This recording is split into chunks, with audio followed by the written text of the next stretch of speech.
Hello guys, நாம் இந்த வீடியோவில் எதை பற்றி பார்க்க போகிறோம் அப்படின்னு பார்த்திங்கன்னா, சற்று முன் பார்த்திங்கன்னா ஓபிஎஸ்ஸிடம் இருந்து பார்த்திங்கன்னா எடப்பாடி பழனிசாமிக்கு ஒரு அழைப்புதல் வந்திருக்குங்க. அதை பற்றி தாங்க இந்த வீடியோவில் முழுமையாக பார்க்க போகிறோம்.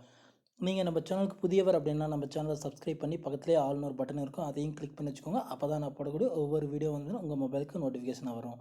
வாங்க வீடியோக்குள்ளே போகலாம். ஓபிஎஸ் பார்த்திங்கன்னா அதிமுகவோட பொதுக்குழு கூட்டத்திலேருந்து நீக்கப்பட்டாலும் பார்த்திங்கன்னா அவரோட ஆதரவாளர்கள் பார்த்திங்கன்னா அவருக்கு பார்த்திங்கன்னா ஆதரவுகளாக தாங்க இருக்காங்க.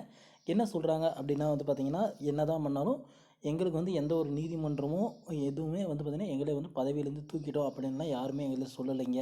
அதனால் நாங்கள் பார்த்திங்கன்னா கட்சி கொடி சின்னம் எல்லாமே நாங்கள் 2026 வரைக்கும் பயன்படுத்திட்டு தாங்க இருப்போம். நாங்கள் பார்த்திங்கன்னா எடப்பாடி பழனிசாமிக்கு பயப்படணும்னு அவசியம் இல்லை. வேணும்னா எடப்பாடி பழனிசாமி பார்த்திங்கன்னா எங்ககிட்ட கூட்டணிக்கு வர சொல்லுங்கள், நாங்கள் ஏற்றுக்க தான் ரெடியாக தான் இருக்கோம் அப்படின்ற மாதிரி சொல்லியிருக்காருங்க. இது பார்த்திங்கன்னா எந்த அளவுக்கு அப்படின்னா, இவர்கள் பார்த்திங்கன்னா அதாவது சேலம் மாநாட்டில் பார்த்திங்கன்னா இவர்களோட கட்சிக்கு கொடியெல்லாம் பார்த்திங்கன்னா அவுக்கப்பட்டதுனால பார்த்திங்கன்னா பெரும் ஒரு கடும் ஒரு எதிர்ப்பு தெரிவித்தது காரணமாக அவர் இந்த மாதிரி சொல்லியிருக்காருங்க. என்ன சொல்லியிருக்காங்க, எடப்பாடி பழனிசாமி பார்த்திங்கன்னா இது பார்த்திங்கன்னா எடப்பாடி பழனிசாமி கட்சி கிடையாது, இது பார்த்திங்கன்னா எம்ஜிஆர் ஜெயலலிதா அவர்களால் உருவாக்கப்பட்ட ஒரு கட்சி. அடிமட்ட தொண்டனும் பார்த்திங்கன்னா பெரிய பதவி வரைக்கும் வரலாங்க. இதனால் இது இவருக்கு தான் உரித்தானதுன்னு யாருக்கும் கிடையாதுங்க அப்படின்ற மாதிரி சொல்லியிருக்காருங்க. யார் சொன்னது அப்படின்னா நம்ம வைத்தியலிங்கம் இதை சொல்லியிருக்காருங்க. அதனால் பார்த்திங்கன்னா மக்கள் மத்தியில் பார்த்திங்கன்னா மீண்டும் பார்த்திங்கன்னா வைத்தியலிங்கம் முன்னேறிட்டு வராருங்க.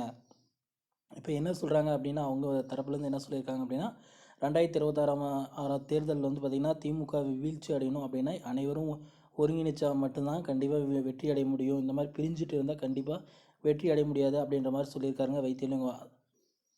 அதனால் பார்த்திங்கன்னா என்ன ஒரு இது சொல்லியிருக்காரு அப்படின்னா, நீங்கள் பார்த்திங்கன்னா எங்கள் டீமில் சேருங்க அப்படின்னு எடப்பாடி பழனிசாமி பார்த்திங்கன்னா ஓபிஎஸ் மூலமாக பார்த்திங்கன்னா வைத்தியலிங்கம் பார்த்திங்கன்னா கூறியிருக்காருங்க.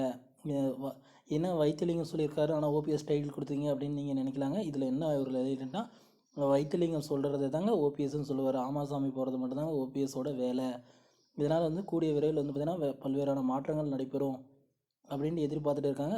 ஒருங்கிணைப்பாளர் பார்த்திங்கன்னா ஓ பன்னீர்செல்வமாக இருந்தாலுமே பார்த்திங்கன்னா துணை ஒருங்கிணைப்பாளராக பார்த்திங்கன்னா எடப்பாடி பழனிசாமி பார்த்திங்கன்னா நியமிக்கலாம் அப்படின்ற மாதிரி பார்த்திங்கன்னா சொல்லியிருக்காங்க. நீங்கள் வாங்க உங்களே இணை ஒருங்கிணைப்பாளராக பண்ணிக்கிறோம், அதாவது துணை ஒருங்கிணைப்பாளராக பண்ணிக்கிறோம் அப்படின்னு சொன்னீங்கன்னா, பொதுச் செயலாளர் யார் அப்படின்னு கேட்டால் பொதுச் செயலாளர் வாங்க அனைவரும் சேர்ந்து ஒருமித்த கருத்தோடு பேசி யாரை போடலாம் அப்படின்னு ஒரு நியமனம் பண்ணி அதுக்கப்புறமா நம்ம போட்டுக்கலாம் அப்படின்ற மாதிரி சொல்லியிருக்காங்க. அதனால் பார்த்திங்கன்னா கூடிய விரைவில் பார்த்திங்கன்னா எடப்பாடி பழனிசாமி பார்த்திங்கன்னா ஓபிஎஸ் அணியில் சேர்ந்து ஒற்றை தலைமையிலான அதிமுக உருவாக்க வாய்ப்புகள் இருக்கிறதா பார்த்திங்கன்னா செய்திகள் வெளியாகிருக்குங்க.